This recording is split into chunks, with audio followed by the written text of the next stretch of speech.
Anxiety is your inability to deal with the threat. Mo Gaudat mentions this in Stephen Bartlett's podcast, and I think it's truly amazing. So, for that reason, I'm going to repeat it again. Anxiety is your inability to deal with the threat. Most people get anxious and they can't actually do nothing about it. They're just anxious and worried, and they just prefer to be alone and deprive themselves of, like, being alone is okay, but like if you're being alone and you're worrying, like, that's terrible, because you're literally just depreciating your life and your brain. I think no one should ever be alone and be worrying, like not having any social communication with the outside world, because that's like terrible. I think opening up, telling people your problems is the first step, even writing it down, finding solutions. Like I mentioned in previous videos, negative visualization, where you actually think of the negative thought, you find a resolution, you see the worst case scenario, and you weigh out the odds, and you're like, if this is this gonna like kill me? Am I gonna die? Like, what's the worst case scenario? 9 times out of 10, it's not really that bad. And another way or shape or form where people tend to over consume anxiety, I think, can also be like in a form of depression.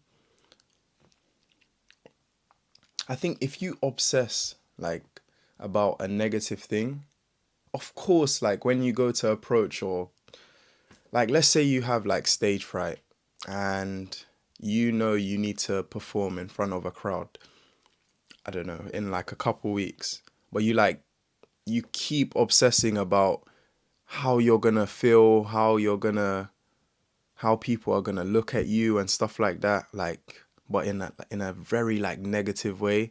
Like, people are probably gonna laugh at you and stuff like that. I know a lot of people like this, where like they obsess about what could potentially happen. And I think this kind of links with like fear. Anxiety actually really links with fear. And I was speaking with my mum the other day, and she kind of like broke down fear. And she said, well, obviously she didn't create she didn't create the acronym, but like it was kind of insightful, like what she said. She said fear is false evidence appearing to be real. Now, like, actually deep that. Like, actually think about that. False evidence appearing to be real. That's what fear is. It's like something in your mind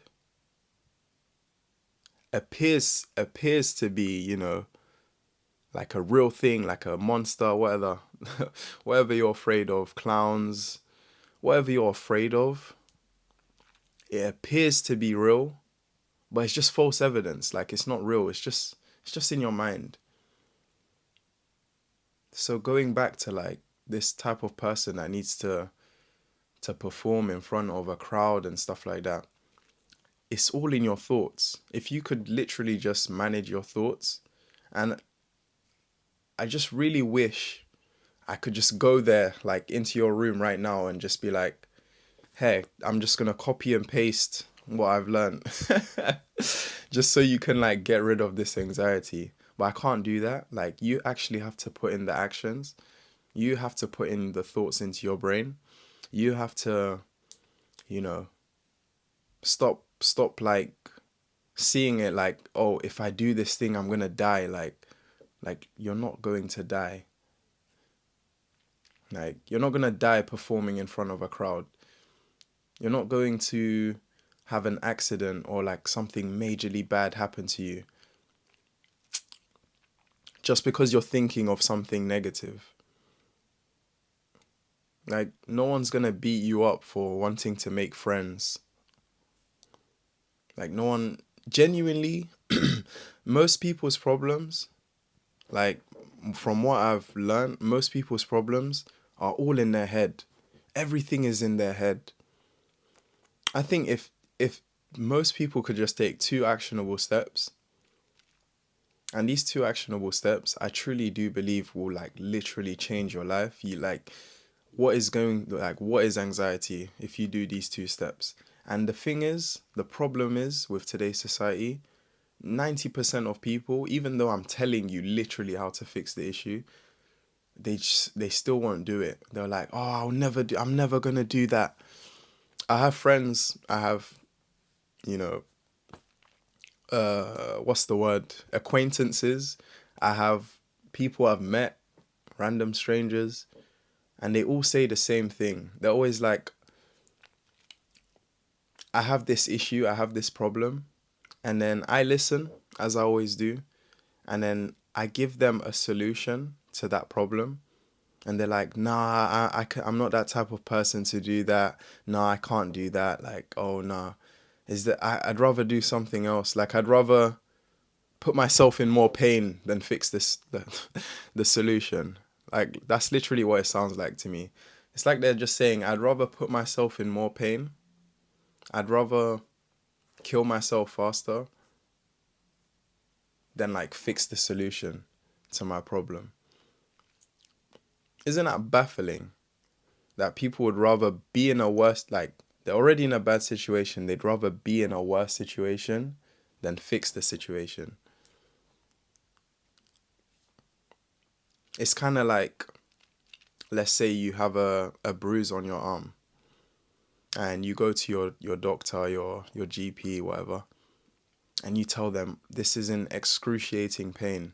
What can I do to like make this heal faster and like improve it? And then they give you like paracetamol to like numb the pain. It's like the paracetamol is just gonna relieve the pain for a few minutes, but it's not gonna fix this. It's not gonna fix it. And if anything, the things that are in paracetamol are probably not good for your body anyway. Like, have you ever read the ingredients of like the back of a paracetamol like prescription? Just bare rubbish in it. Just hella rubbish. You probably can't even spell like or pronounce most of the things on the back of like a, prescription bottle and stuff like that, or prescription tablets. You probably can't even pronounce. Talk less about like spell. So it's just like genuinely, if you want to fix situations, I'm going to tell you two actionable steps. I know I've been like holding it off for a second, but like the two things you can do is one, try have a cold shower. I promise you, I genuinely promise you, whatever thoughts you have going on in your mind, after having a cold shower, those thoughts are gone. And I can put any money on it. If you have like a 20 to 30-second cold, like I'm talking almost freezing cold shower from like head to toe, you feel it in your back and you're just standing there trying to be like stoic, trying to, control your breathing, trying to be calm, but still under that cold shower. Guarantee I guarantee you. And I learned this method from Wim Hof, and I was watching actually the podcast of Wim Hof on Stephen Bartlett's Diary of a CEO. I would highly recommend like you watch that as well. But I truly do believe that if you have a cold shower, it allows you to be more present in the moment and less likely to be like responsive to things. Also, it reduces the thoughts that come into your mind. Now, thoughts are good, but if you keep getting like negative or like worrying thoughts or like stressful thoughts, these aren't like helping your situation. I'm not gonna lie. Let's be real, these aren't helping your situation. The more negative thoughts you have, when you go out there and you want to, improve your anxiety and you want to improve your social skills and you start speaking to people, but you've got like a million and one things in your mind that you're like worried or stressed about or thinking about, 9 times out of 10, and I hate putting like figures to it, but it's actually kind of like true. Like if you have like a million and one things in your mind or like so many things on your mind, and they're, I wouldn't say irrelevant, but let's just say all these things are in your mind, they're actually seeping at your energy. So 9 times out of 10, which is like actually true, when you're talking to someone else, you can't give them like 100% attention. And if you're worried or like stressing about things, or you're under the influence of fear, you're going to be like, or show like anxiety traits or anxious traits to that person.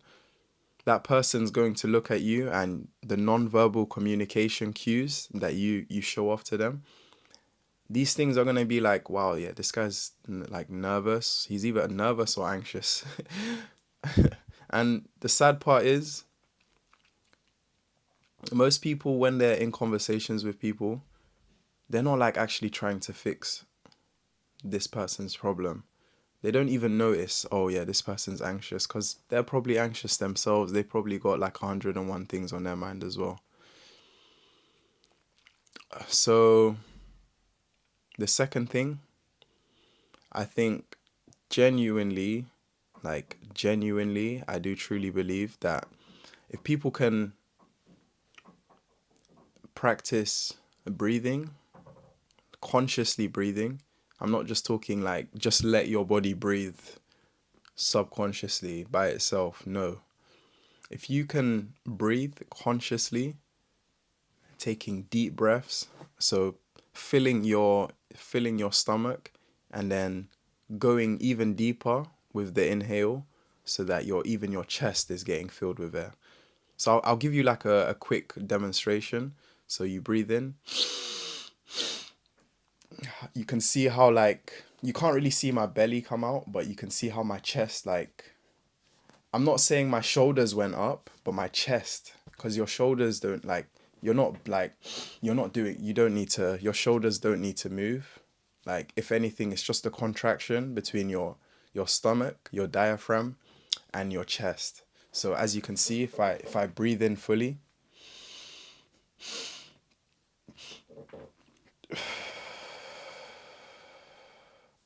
as you can see, obviously, I breathe in first and my belly expands. Oh, you probably can't see my belly, but I breathe in and my belly expands. That's what you want to achieve. You want to achieve your belly expanding, and then you breathe so much more deeper that literally your chest starts to come out.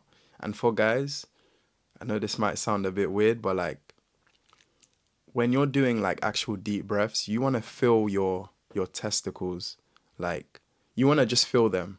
Like, if you can feel them like either shrivel or like I know this sounds weird, but back in the day, like people that used to like let's just say people in the caveman days had better testosterone than us. And this was for a simple reason. They used to like actually take deep breaths. They used to hunt their food. They used to be outside majority of the day. They didn't wake up and eat breakfast and just run to like oats or cereal or bread. Like, they would go outside and hunt with no food in their stomach. And actually, you know what's weird? The less you eat, the more energy you have. Isn't that a weird concept? Now, I know we're talking about anxiety, but these are still gems. Like, if you can improve these things, you're you're less likely to have anxiety. Let's be real. If you, like I said, and like I will always say, if you feel good, if you look good, and you're happy with yourself, you're like, why would you have anxiety? Like, genuinely. And I had actually had a comment yesterday, someone saying, "Oh, please change the topic. Oh, please, Bo, change the topic. We don't want to." Like, listen, this is what I genuinely, truly do believe. If we can eradicate anxiety in the world, there'll be less problems, like politically, environmentally, because everyone will just be more aware. Like, everyone will just be more self-aware. Everyone will be confident. Everyone can speak up for themselves. Everyone would be most likely fit. Wouldn't you want to live in a world where everyone's self-aware, selfless, confident, like positive thinkers? That would be an amazing world. Obviously, that, like, we can only get as close to that as possible. Eradicating it completely, That would be like shooting the devil in the head. And obviously we can't. So genuinely, like, I truly do believe that if there's anything you can take away from this video, let it be the first thing. Attempt having a cold shower. Now, if you want to make this as simple as possible, literally start off with warm water and gradually work your way up to like colder water. That's just it's an easier way to like get started, and just, then over time you can like just jump in a cold shower and stuff like that. The benefits of this, genuinely, I won't even tell you. Just go try it out. If you don't, then that's up to you. I'm not like forcing people to do anything. I'm not going to try to change anyone. I'm literally speaking to people that want to improve their anxiety, and if you don't want to do that, then that's up to you. The second thing, and these are just 2 steps. There's so many things you can do to improve your anxiety. But I think these are like the 2 like baseline foundational things. Obviously diet and like drink water, stay hydrated, socialize. But I do truly believe that like if you improve your breathing, staying in the moment, like this is the most foundational thing. Like we literally need to breathe every moment of every day and every night. So if we can improve our breathing, just imagine like the most important, the literally the most autonomous, like it doesn't get as, we probably don't do anything more than breathing. Like there's probably nothing a person has done more in their lifetime than breathing. Do you know how crazy that is? Like in our lives, we breathe literally more than anything else we do. So to say you don't want to improve your breathing, also it's kind of like muscles. Like, people want to put on muscle and stuff like that. That's great. Obviously, we already do have muscles. Well, like you can actually build those muscles to like bigger muscles. But how do you do that? You need to work out. You need to exercise. You need to improve your diet. There's so many things you need to do to build muscle. But this is like fixing the baseline foundational thing, like your breath. And that can actually be improved. And most people, I don't know why. I genuinely don't know why. Most people don't care. Like, oh, I don't care that I can improve my breathing. Like, I speak to so many people that are like, oh, okay. Like, they just brush it off. It's like not important to them. They don't want to know how to improve their breathing.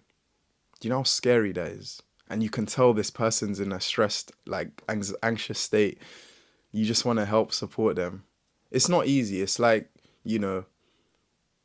telling someone that has never driven and never wants to drive to like come and drive the car. Like if this person doesn't want to drive and they've never driven, it's like you're like punching a brick wall, like at that point. So you have to actually be willing to change, because I'm not going to be able to change you. I'm not going to sit you here and like make you or force you to watch this video.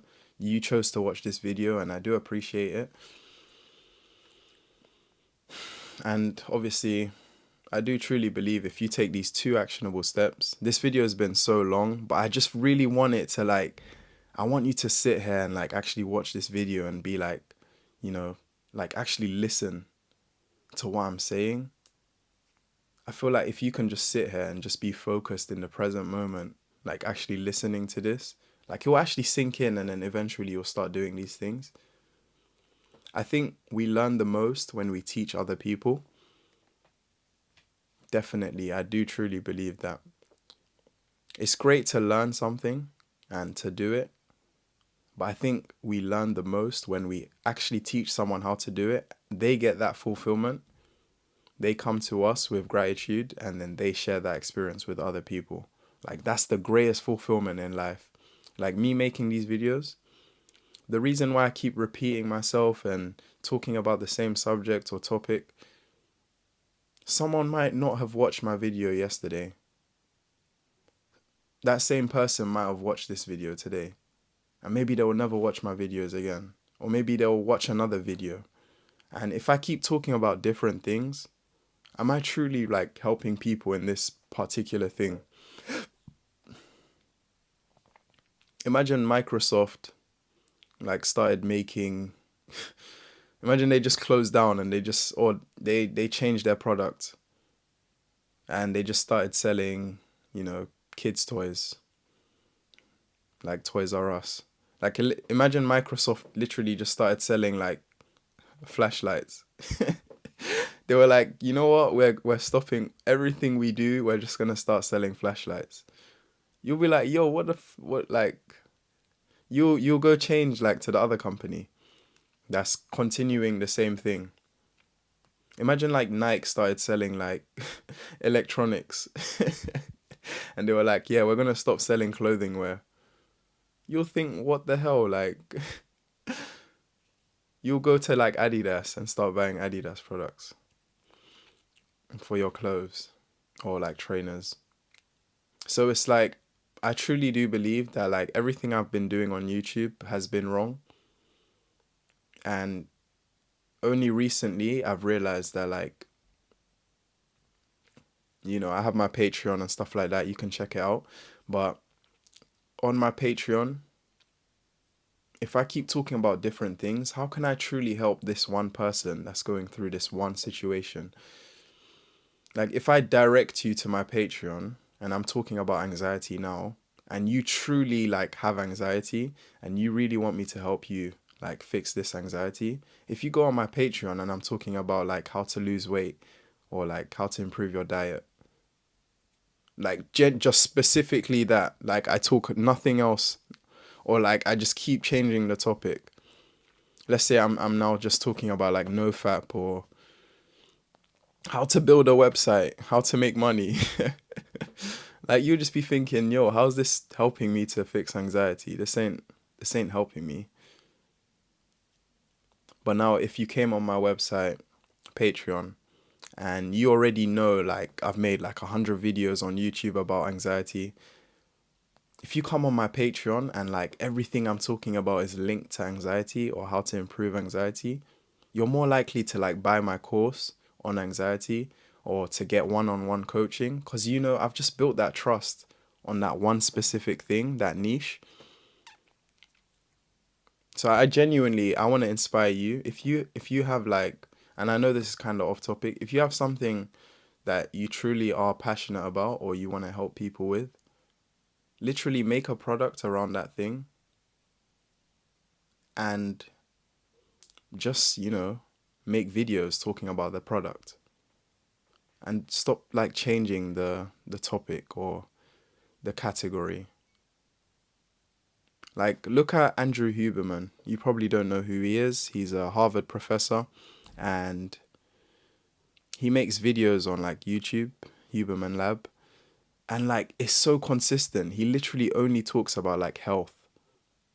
Literally either it's a podcast with him and another person or it's just him sitting in front of a camera giving you scientific facts. Start of the video, he does his quick promotions. Rest of the video, just full value. Just value on value on value. And he's just talking about like health, your body, etc., scientific facts. Obviously now he can kind of branch out because he's like been consistent. But he worked numerous years talking about like one thing: mental health, bodily health, physical health. Just talking about health, literally. Sticking to one niche. And now he's got like over like 3, 4, 5 million subscribers. I genuinely like, I'd rather be a person that brings out value. Just imagine how I'd feel in the future if I was bringing out value.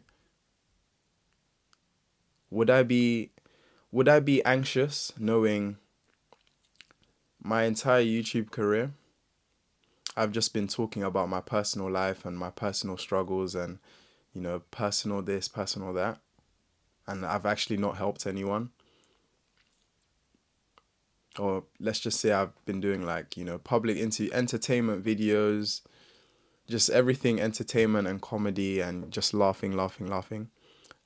Would I be happier? Like, would I be more fulfilled doing that, knowing, no, I've not changed anyone's lives. I've just literally made kids laugh and probably like copy what I'm doing and bringing out less value to the world. Would I be happy? Would I be more accomplished? I think I'd have less anxiety knowing I've lived my life helping people. Like imagine, I don't know, someone that's watching this video right now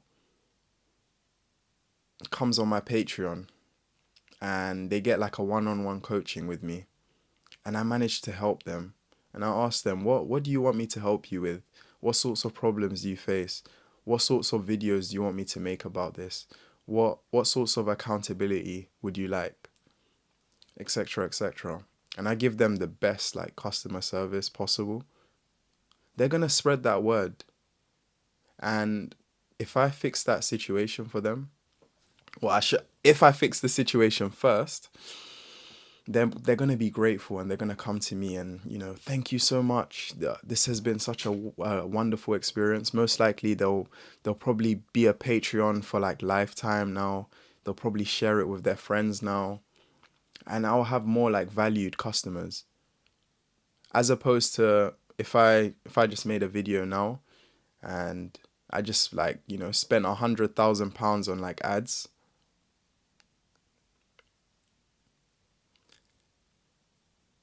Yes, I would be targeting, specific people, but there's just something more valuable about, word of mouth, speaking to people, changing that person, and then that person spreading the word about what I've done to the world. There's just something about that just gives me fulfillment. And that's just less of a reason for me to be anxious. Why? How can you be anxious? Now, I'd be anxious if I was doing like entertainment prank videos and someone threatened me on my, my DMs like, oh, what you did to Stacy the other day, we're going to come and find you. Now I'd be anxious. We know where you live, blah, blah, blah. Because you always post in this area and stuff like that. I'd be anxious then. And it makes sense. It's like I'm ruining other people's days for entertainment, for comedy. Because there are people that I encounter that like are pissed off that like I'm pranking them and stuff like that. As opposed to now, I'm literally making value videos. I still get hate comments like, why do you keep repeating the videos? But like, I'm more fulfilled by that because I'm like, I'm focusing on one thing. I'm helping this one specific portion of people that are going through this problem. And with that, obviously with this problem in mind, I can help, tackle so many things that are like bridged around it. Because anxiety is like, it's just a response. It's just a feeling. It's an emotion to a certain thought, to a certain situation. I think I can truly fix your life, your friends' lives, my life, my family's lives. Youth in London that are facing anxiety. A lot of youth in London face anxiety. A lot of people in general. And the longer you have anxiety, the longer you're anxious, the worse it gets. It's not going to get better. So that's why I want to break that. I want to break it as fast as possible so that you can be free. You can be, open-minded. Like, you can have these negative thoughts, but they don't affect you because, Paul said negative visualization. And now I never need to, like, let negative thoughts drag me down because I know that worst case scenario, this negative thing that, is putting me down or stressing me out, it's actually not gonna like, it's not that bad. Like if a colleague or a coworker or a manager at work, and this is just a theoretical example, let's say a coworker at work is, being rude to you and being hurtful or spiteful, And now you're at home, you're thinking, I'm anxious because if I speak out on my manager, you know, being rude or disrespectful to me, I might lose my job. You're probably thinking that. And then it's just like, if you think in your head, what's the worst case scenario if I go to work tomorrow and I share my experience and I tell my manager, like listen, I don't like being treated in this way, blah blah blah. What's the worst case scenario? Worst case scenario, I get fired. Oh wow. Like you're not you're still alive. Yeah, you've probably lost the job, but you're not gonna keep being treated the same way. And 9 times out of 10, you're gonna get another job that will probably pay you better and the staff will be better. Or you might start a business, a career where now you're self-employed, you take care of yourself, and now you hire employees and you treat them the way you want it to be treated. So it's just all about mindset at the end of the day. It's all about mindset. So hopefully you've taken a lot of like valuable tips from this video. The 2 actionable steps for you guys: cold shower and practice deep breathing. There is like a Wim Hof method. You can try that out. I think also meditation can be in forms of like, reading, because you're just controlling your breathing, you're focused on one thing. Your mind is, just focused on what you're reading and stuff like that.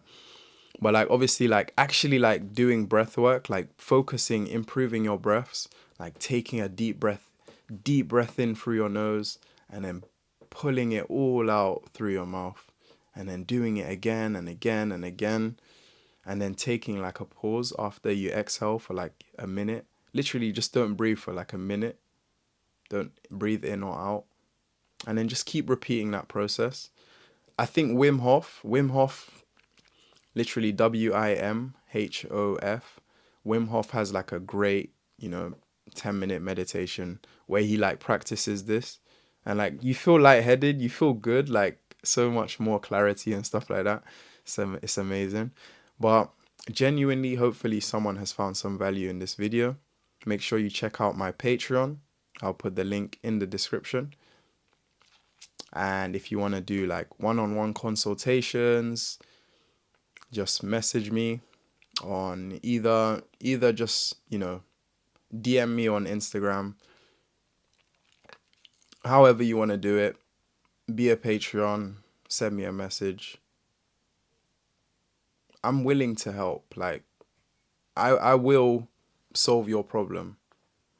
No matter like what it may take to get there, to achieve that.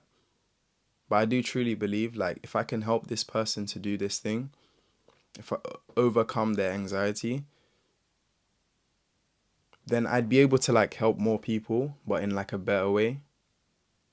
So that's why I really want you to like take that action, go on the Patreon, be a Patreon, watch the videos, give me suggestions, give me certain scenarios or stories where you're facing certain, situations, so I can make a video about that and like actually tackle the issue. Like I want to be a master at this. I want to help people that have anxiety. It's been your boy Paul Khadar. We out. Peace.